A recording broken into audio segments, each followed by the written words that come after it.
Chapter 606. Both of the teleport crystals are crushed in our fists, and we're brought to the Crimson City. My double greets us beneath the guild hall, keeping guard over the last remaining isolation pod that is Healing Ember. Back so soon? He locks eyes with Rodrigo, then looks back at me before continuing. It appears everything went exactly as expected. He didn't take the deal? I smirk in reply while leading Rodrigo to the stairway upstairs. No, he didn't. I am the one making the deals now. Once we reach the ground floor, another normal day in the Crimson City Guild Hall is playing out. Dozens of hunters are walking in and out, buying, selling, and commissioning gear and magical loot. All of the workers greet us as we make our way to the second floor, and as we walk through the tables of craftsmen leading to Bry's office, I motion for Rodrigo to knock on the closed door at the back of the room. There are 3 knocks and a moment of silence before the door opens and Bree locks eyes with Rodrigo. It feels as if the world has stopped in time as I watch from the back of the room with my arms crossed and a thin grin. Memories of my first time meeting Bry, when she crafted my Flame Emperor's sword, feel like a lifetime ago. It was right before my C-class exams, where I met Rodrigo as a proctor and got a taste of what real power in this world of hunters was like. Back then, I knew there was an odd tension between a sister being a black market merchant and a brother working as an A-class hunter for one of the strongest nations in the world. However, I never expected the roots of their problems to run so deep, or for everything to come full circle and be resolved like this. Both of their eyes widen as Rodrigo's lips move to say, "I am free." The siblings jump forward to hug each other tight and begin to cry, making a scene that has all heads in the room turning their way. They don't even notice the eyes on them, and the room doesn't dare break up this moment. I only entered their lives less than a year ago. There must be decades of sour memories dealing with the association that I have no knowledge of. It makes me happy to see Bree smile with such genuine joy. She is usually very focused on business. I've never seen this side of her before. I don't want to ruin their moment.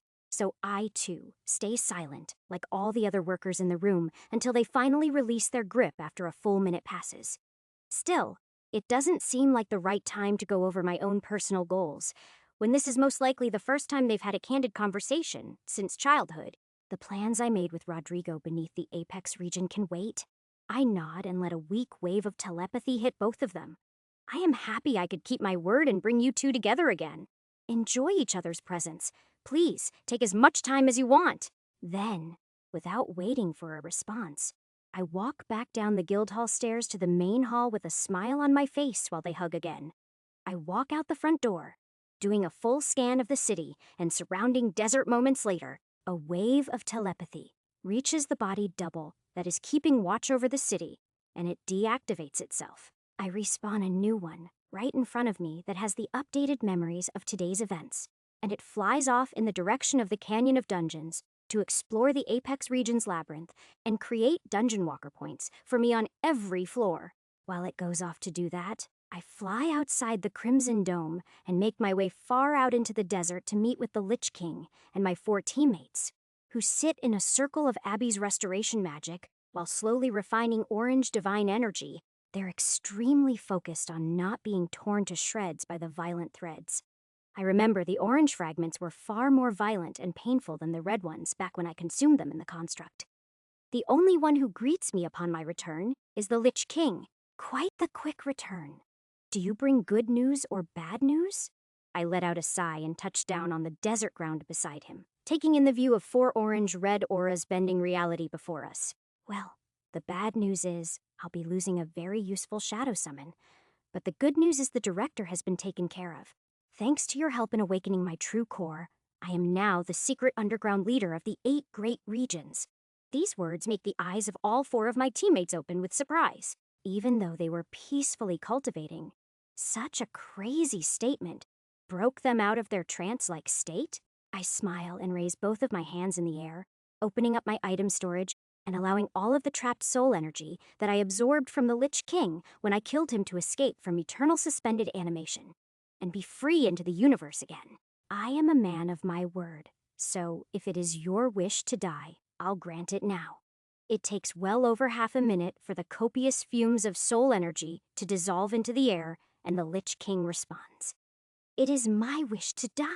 I will wake up in another 50 years on a planet far from here, in a growing world once it is newly connected to the system. I will have to try my luck in a new era, so I do wish you success here on this human world. Maybe we will meet again one day. However, we are even, so don't expect any more favors. This galaxy is at war. In the grand scheme of things, I am still your enemy. I let out a chuckle while activating my dark magic, creating a jet black summoning circle beneath him, and begin deactivating the ritual to let his remains truly disappear. As the circle grows and his shadow form ripples, he points to my hand, specifically the silver ring of the divine, on my finger next to Celia's purple ring artifact. That is part of my being as well. I am sorry to say, you won't be able to keep it as a prize. Maybe one day, you'll receive one to truly call your own. I sense a final curious and amused aura coming from the Lich King as the ritual continues to reverse. The resentment and ominous feeling he had when I showed no signs of ever letting him go are gone. But I still believe his words that he views me as an enemy. If we meet again in 50 years' time, I have no doubt he'll try to attack me with just as much killing intent as he did when we first met. His dark army against my crimson troops. I can't help but smile as the shadows cover his being, then disappear into black fading mist in the light breeze, and his mana control, presence, and status leave my senses. At the same time, the silver ring on my finger fades away too. I was hoping that it would be useful to me one day, allowing me to be summoned in place of the Lich King by accident, but it seems I can't cheat my way to becoming a divine beast. Like his final words to me said, I'll have to get one for myself. The desert is filled with silence, and I turn to admire my teammates continuing their divine energy cultivation. After the initial shock of them overhearing that I killed the Apex Region's director, most of them close their eyes again, but Maria's eyes remain wide. I open a telepathy channel with all 5 of us in it, and she sends a message through to me for all to hear. So what does this mean for the Dark Continent? Will the exiles be allowed back into the 8 great nations? If you make the rules, this entire abandoned nation could be connected to many more resources and grow faster to help hundreds of thousands here to live in better conditions. I nod and respond. Slowly, yes, the nations will merge, but the assimilation needs to be natural. Citizens still have preconceived resentment for Dark Continent exiles. We'll need to change public perception over time.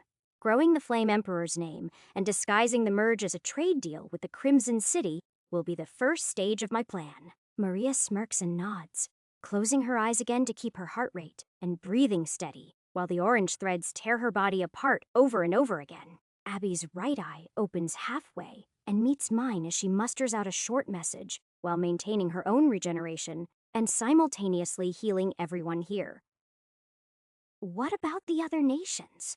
I don't doubt your abilities to conceal yourself and impersonate the director, but they must have fail-safes in place in case something like this were to happen. All it takes is one person to notice.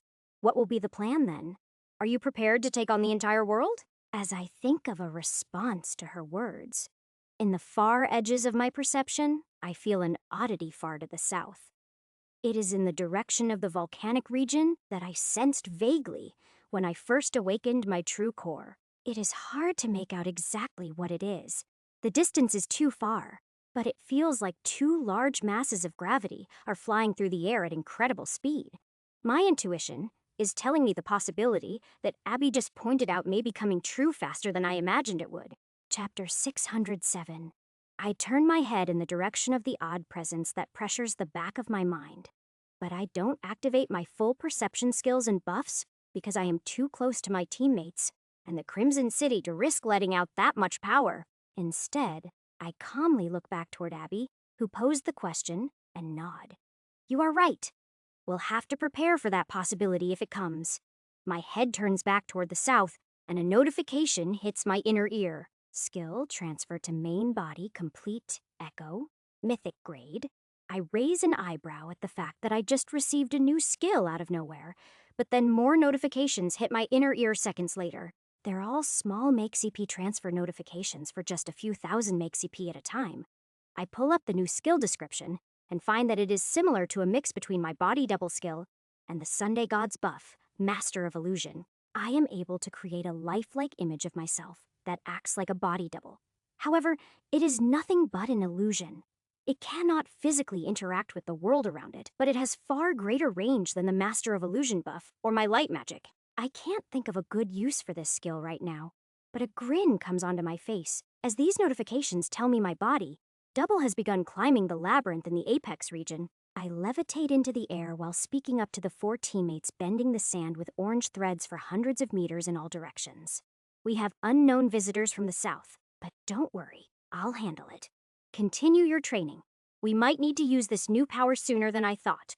Then, I fly away, headed south, while small McP gain notifications ring in my head repeatedly. The sand below me zips by as I gain altitude, and I focus on the vague pressure pulsing in the back of my perception. No readings show up in my status or skills, but the heavy gravity in the back of my mind keeps getting closer. The eerie feeling that 2 beings with immense power are coming my way won't shake from my psyche. I finally get a few dozen kilometers away from my teammates. High in the air, far enough that I am comfortable letting more of my aura leak out from my purple limiter, and even activate my greater form to improve the range of my perception to get a better view of what exactly is coming my way at such incredible speed. As the wisps of divine energy flow out of my true core and tether to my buff, to create a bright yellow greater form of me as I fly through the air. A ripple of divine perception soars out to the south.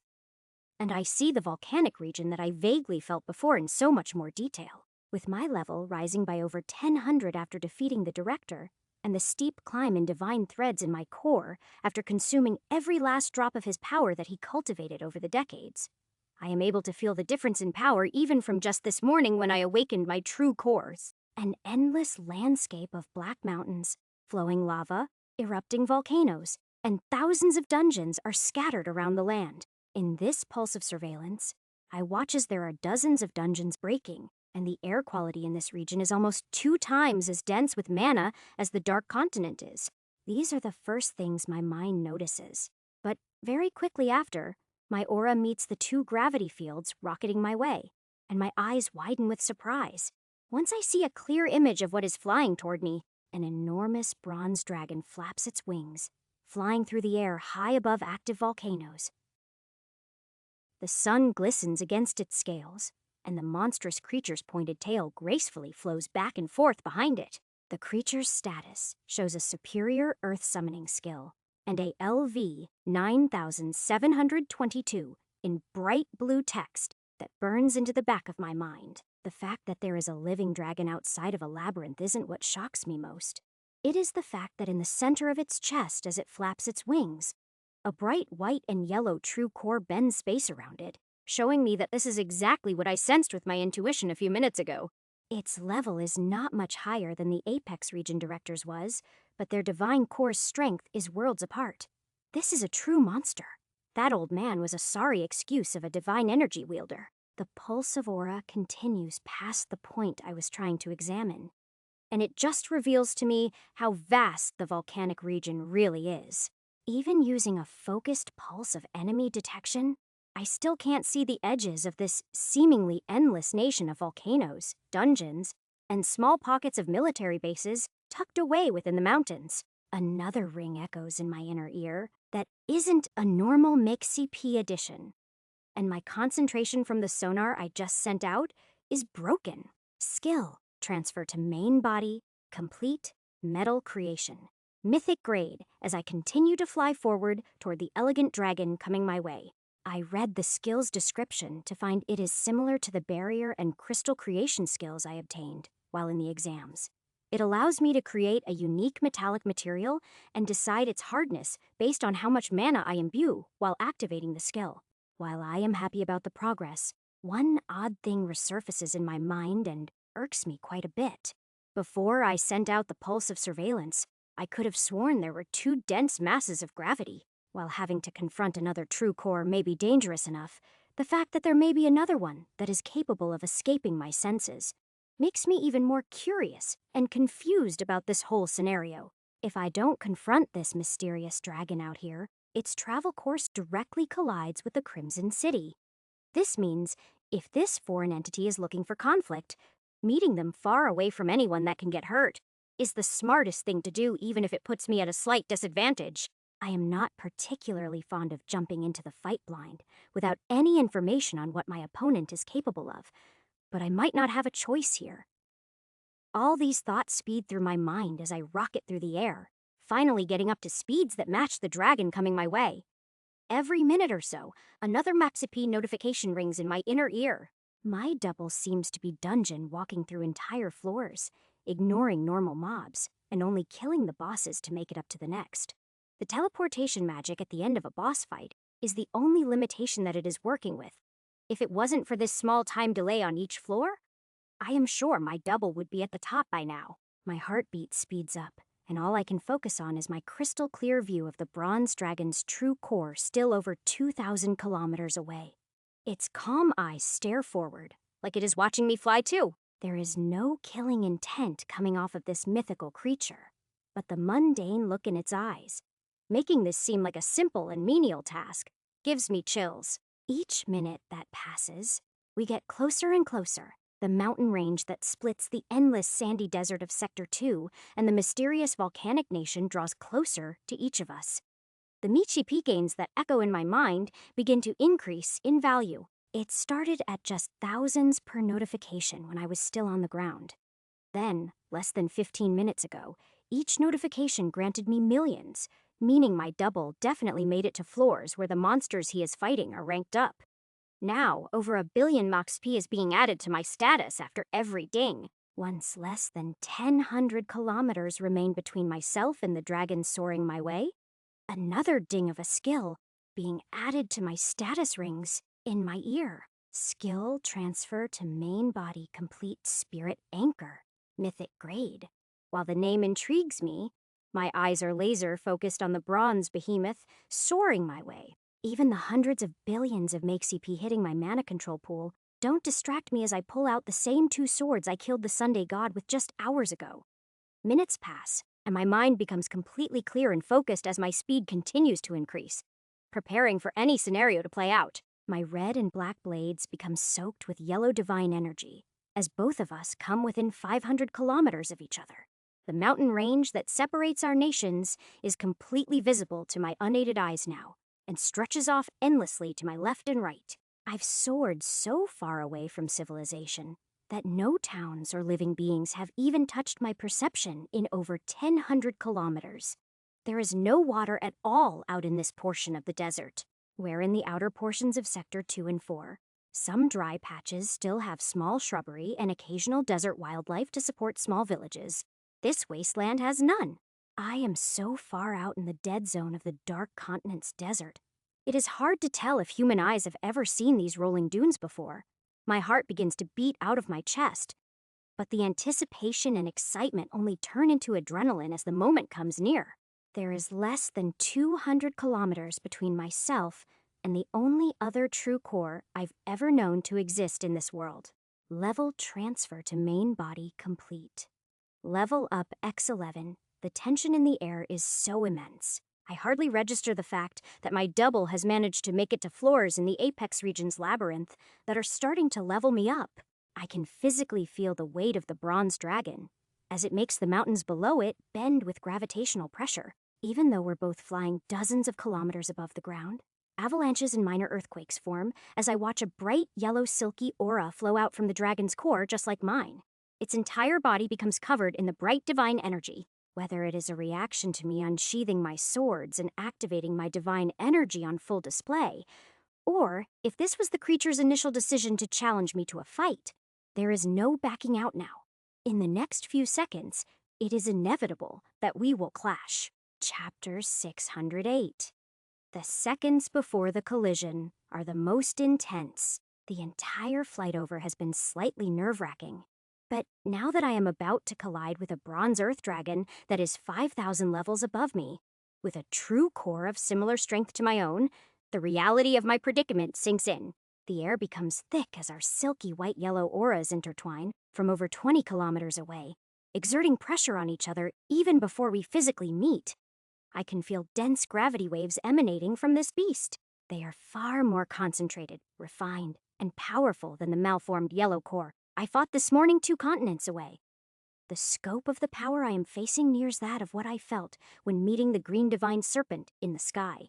This is a monstrous force. It is a being at its prime, and has refined its power to create a glistening core so mighty its beauty is awe-inspiring. The difference between my interaction with the green serpent and the bronze dragon before me now is that the power that violently cycles within my own chest, waiting to be released, feels as though it can match the incredible force approaching me. There may be a godlike entity attacking me now, but as I lift my blades above my head, I feel as though we are equals. My entire greater form grows in size and becomes far brighter as I allow my purple limiter to let every drop of mana control and divine threads through. All of my stat-boosting buffs activate, and I channel the maximum amount of soul energy into my blades. Both myself and the dragon collide at hundreds of kilometers.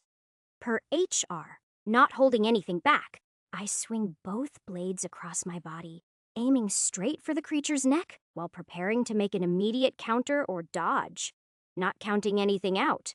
I know nothing about my opponent, so I am leaving nothing up to chance. As I swing my blades downward, the world around me blurs into darkness, and all I see is the bronze dragon glowing with its yellow light. Its eyes stare into mine, and its expression doesn't change at all from the confident yet bored look it showed when I caught it on my sonar thousands of kilometers away. It opens its mouth to show its sharp teeth and readies its talons, coating itself in mana shielding enhanced by its silky yellow divine energy.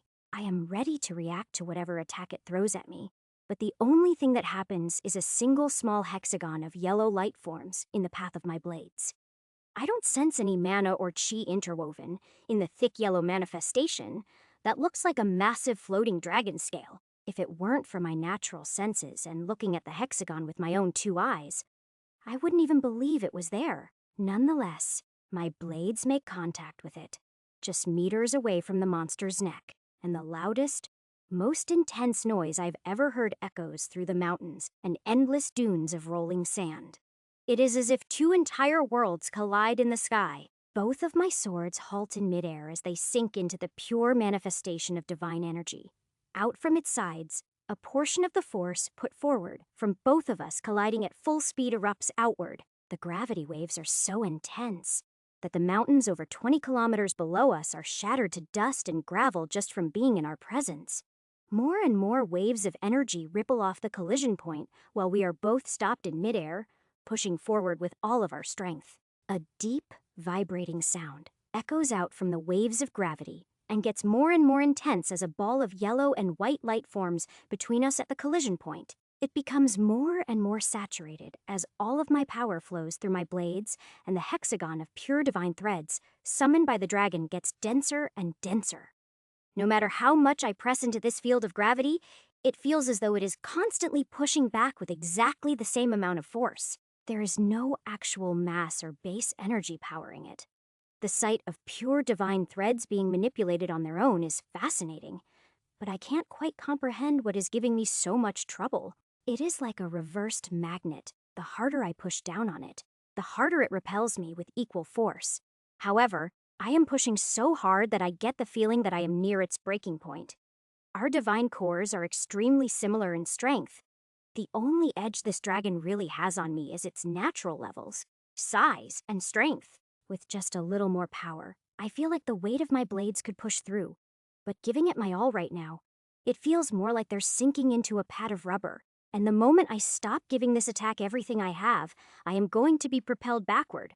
However, I can't hold on at this maximum intensity much longer. The pressure, heat, violent sounds, and light from our clash becomes absurd, like a second sun in the sky waiting to burst. The bronze dragon takes advantage of this moment to make its second move. From within the depths of its open mouth, another pressure starts to form. There is dense soul energy that begins to form a bronze light, tethering with more and more divine threads from its core, growing very quickly.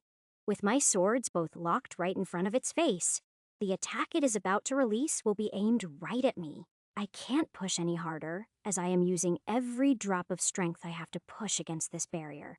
It feels as if the moment I let go, all of my force will be released back at me. But if I stay here continuing my attempt to break through, I'll be hit dead on by its secondary attack. The only thing I can do is attempt to get out of the way. So that is what I do. I lock eyes with the dragon one more time. Then instead of continuing my follow-through with my swings, I take a deep breath and pull back my blades, crossing them in front of my chest in a single movement, and feel exactly what I imagined would come. All of the force that I press down on two fine single points is released back on me, creating a blinding blast of light so bright and powerful. I am instantly sent flying backward even faster than the speed I came soaring in. Placing my swords in front of me and activating my barrier creation mixed with divine energy, enhanced soul energy shielding, is enough to block the incoming energy and only be pushed back by its pure mass and momentum. Instead of being released in a single point, the energy is dispersed outward more evenly, making the portion of threads that will collide with me weaker than the focus point of my strike.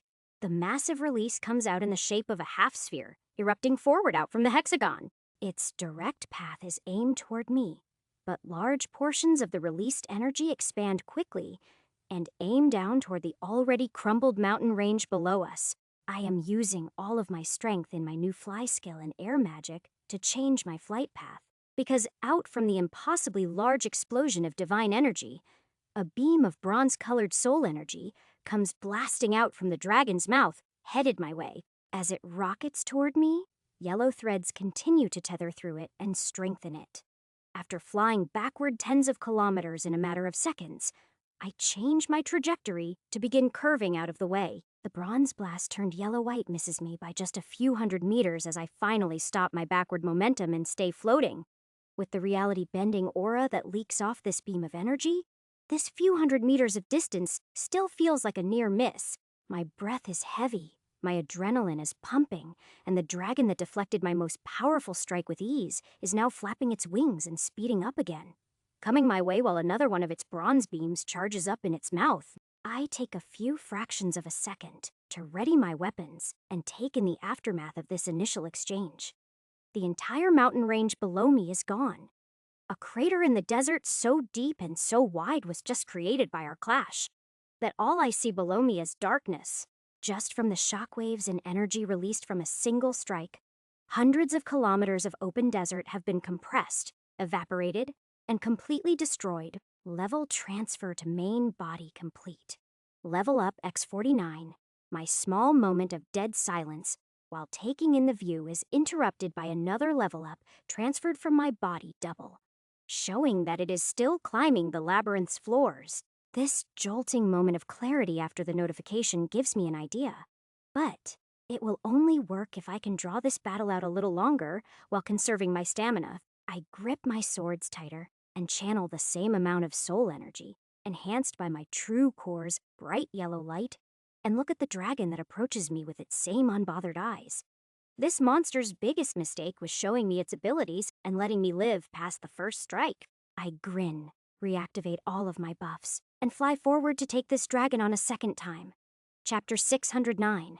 The second collision goes almost exactly as expected. Our speed on impact isn't as fast, so my strike is less powerful. But I am more focused on keeping this dragon entertained while I figure out how to gain slightly more power and fully understand what this yellow hexagon ability is. The fact that there is no mana or chi inside the manifestation makes me believe this is some kind of unique trait, that this being awakened with its true core. The Lich King said, all true cores have unique attributes awakened, and I see no barrier magic or any sign of this yellow creation on the creature's status. Even now, with my mythic grade appraisal and inspect skills, I am able to see every detail of its status, down to the amount of HP remaining and even its individual stat points. It only has one buff on its status, Earth Dragon's Roar. While I know Ember received the ability to transform into a human after his second rank up, this ability doesn't show on his status. The only one that does is the fire ability he awakened in his first rank up. I am unsure what this monster's buff is, and if it is activated right now or not. It may very well be the bronze-colored beam that flows from its mouth after every exchange. But this could just be its innate ability. Before I start pulling out some of my own tricks, I want to know more about my opponent first. Even though a clear path to victory seems to be ahead, I am not dropping my guard. Colliding with its divine deflective barrier a second time is much easier to navigate because I know what to expect. I aim for its torso instead of its neck, and use the energy sent back from the blast strategically. To dodge its incoming claws and second beam of energy, I am only sent flying a few kilometers backward this time, and hear the ringing of level up notifications in my ear while I curve out of the way and prepare for another exchange. We collide again less than a minute later, and I attack another random portion of its midsection to confirm this bright yellow hexagon can really materialize anywhere the dragon pleases. It doesn't decrease in power either. The density of the gravity wall and the speed at which it is summoned stay exactly the same. This is what I expected, as my levels and mana control are slowly increasing, and I believe I can defeat this monster all on my own, even without the help of my stat-sharing perk from my Rising Emperor's domain. The only thing that bugs me is the fact that its unmoving, bored eyes never change. I am right on the outer edge of the barrier, where I can make use of this buff to its full potential. When within range of my aura, I am capable of taking 10% of all my subordinates' stats and mana control. Plus, after reaching 1,000 citizens and unlocking a new perk, I can obtain an additional 5% of both from anywhere in the world. While activating this right now would diminish the power gap instantly, doing so would alert the entire Crimson City that we are under attack by an opponent that needs more power than I, their leader, currently have. Coming off the recent events of the Association's attack last week, I'll only cross this line if it is necessary, and the enemy before me truly has intentions to do us harm. As I clash in my fourth exchange, I realize that in the back of my mind, I am secretly enjoying having to fight an opponent slightly stronger than me. Every fight for the last few months, since I've defeated the Lich King, has been somewhat boring. Training in the Growing Labyrinth has only granted me levels from defeating weak mana manifestations, and even battling divine chord monsters in the construct during the exams had no real stakes. There was always the thought in the back of my mind that if I lost, I'd be teleported out just like everyone else. Even the strongest man in all of the 8 great regions fell to my aura alone. It wasn't a challenge. But this dragon that appeared before me is a worthy opponent, one I can take down myself and finally allow me to push the boundaries of what my true core can do. I grin wide, giving in to the rush of true battle, while more level-up notifications ring in my ear and we clash for a 5th time. The impossibly large flashes of yellow and white light fill the sky with residue from our attacks. Both of us have mythic-grade plunderer skills, enhanced by true cores that absorb every particle of pure mana in the atmosphere as we zip around the sky. The seconds pass, and my grin and excitement for this fight only grow more and more. By our 10th exchange, we fall into a rhythm of battle, where both of us understand each other's styles, but neither of us want to test anything out that is too risky in case the other is holding back a secret technique. So, the battle rages on.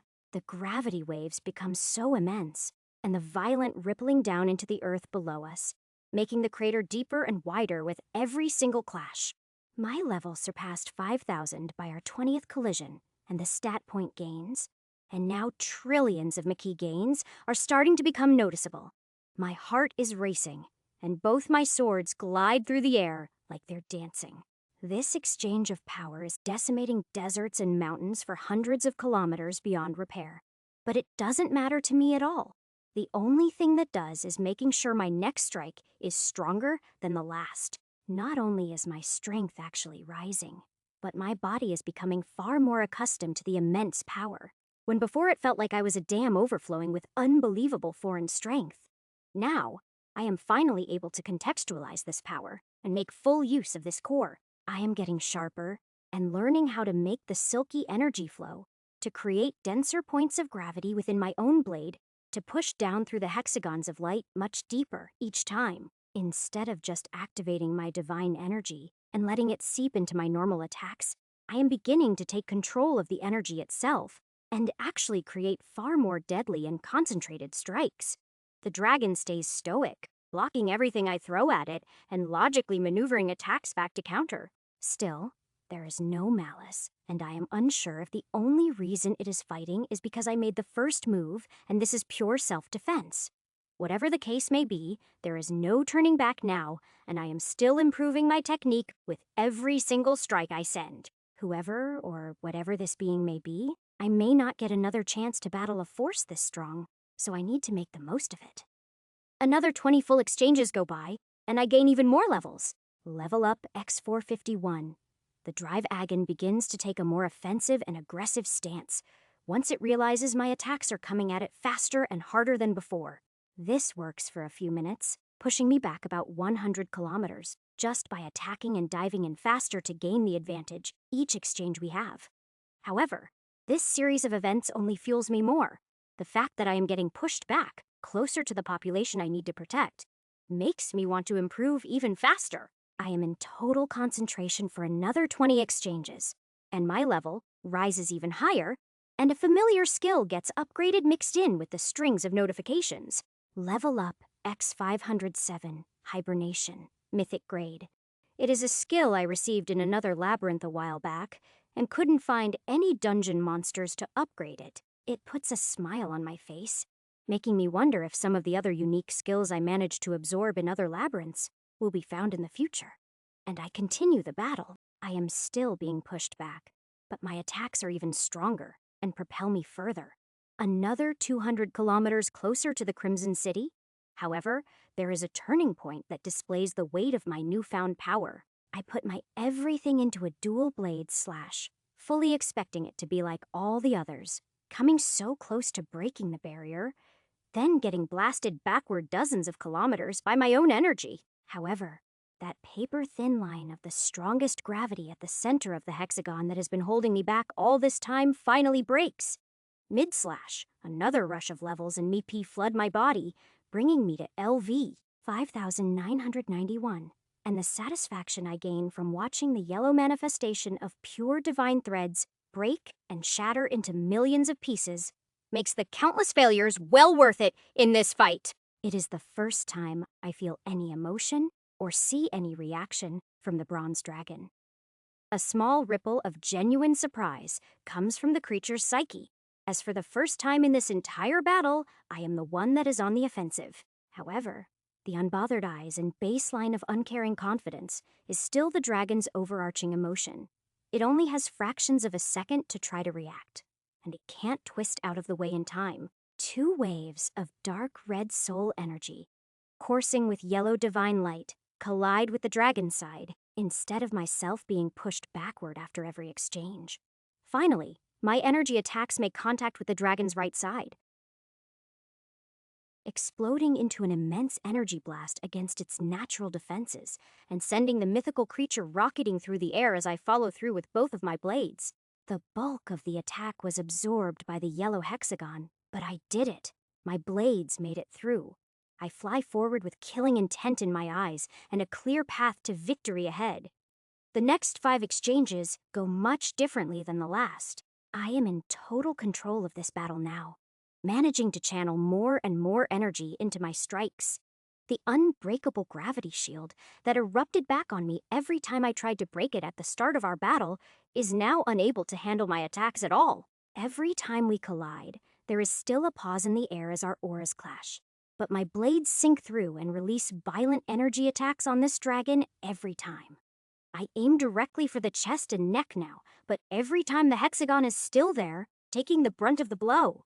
The remaining force that actually hits the dragon never makes it past its natural defenses, so I still haven't drawn blood. However, as I push the monster back the full 300 kilometers that it pushed me, I learned something new about this true core barrier that I didn't know before. With more confidence after each attack, I begin testing out more abilities. I send telekinesis, powered ice spears, fireballs, stone bullets, and even various mental attacks the dragon's way before, during, and after the barrier is broken. The breakthrough I come to is during one series of attacks where I send off a very concentrated spear of ice, its way right after breaking its barrier. While it can handle taking the mental attacks without fear, it attempts to block the physical attacks with its shimmering yellow hexagon. But There is a small amount of lag in between the breaking point of its ability and the time necessary to create another one. My concentrated attack of ice magic tethered with divine energy hits the dragon's right leg, actually making contact with its scales for a fraction of a second before the barrier is able to form again and propel the rest of the attack away. The attack itself wasn't strong enough to actually cause injury, but it has given me enough insight to call this exchange the dragon's fatal move. While the creation of the barrier itself is too fast for me to outwit this monster in a battle of pure speed and dexterity alone, if I am capable of letting off a full force attack just moments after the dragon's defensive move is shattered, I believe I have a chance at victory. The only thing I am still concerned about is the dragon's unwavering confidence, and the fact that the second force of gravity I vividly remember sensing on the way over here has not shown their face yet. Level transfer to main body complete. Level up X84. Another notification rings in my inner ear, breaking me past level 6000, and I charge up my blades while diving back in for another clash. Chapter 610. More and more level up notifications ring in my ear as I push the dragon back even further. Every time I land a full-powered hit with both my swords, I am able to shatter the barrier and send this beast flying back. The only problem is, I don't have enough time to throw the same powered attack at it right after the barrier is destroyed. My soul energy needs to be rechanneled into my swords to create another slash, and the telekinesis-powered elemental attacks are nothing but a minor nuisance to the dragon. It doesn't even try blocking them anymore because they don't make it through its natural defenses. The only attack that can really cause damage is the one that takes its full energy to break down its defenses.